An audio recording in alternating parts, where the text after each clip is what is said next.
Oui, ce sont plus de 60 000 personnes qui étaient présentes sur ces plages. Alors forcément, après tout ça, il faut ranger, mais aussi nettoyer. Et c'est cette mission que se sont donné une quinzaine de bénévoles.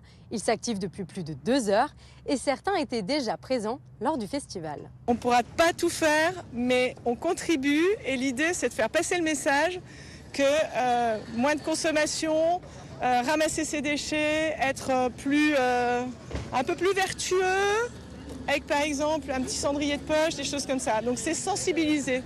On est là justement après, pour l'après justement, c'est ça aussi qui est important et c'est bien que Énergie organise ça pour qu'après on puisse se rassembler pour ramasser tout ça ensemble et en plus après terminer par une petite soirée, un petit événement avec Énergie, avec un DJ.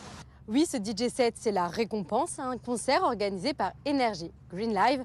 En attendant, ce sont plus d'une cinquantaine de kilos de déchets qui ont été ramassés. Parmi les plus originaux, des paires de baskets ou encore des sous-vêtements. Mais la star des déchets, ça reste le mégot. Petit certes, mais pas pour autant moins nocif pour l'environnement. Les mégots en particulier, c'est une source de pollution majeure parce que c'est des substances toxiques en grande quantité et c'est également du plastique. Un mégot, c'est du plastique qui met des dizaines et des centaines d'années à se dégrader complètement. Donc il est urgent qu'on réagisse tous par rapport à ça et par rapport à la pollution plastique en général. Une action conviviale au bord de mer pour préserver le littoral cannois et pour donner aussi une image un peu plus verte des festivals.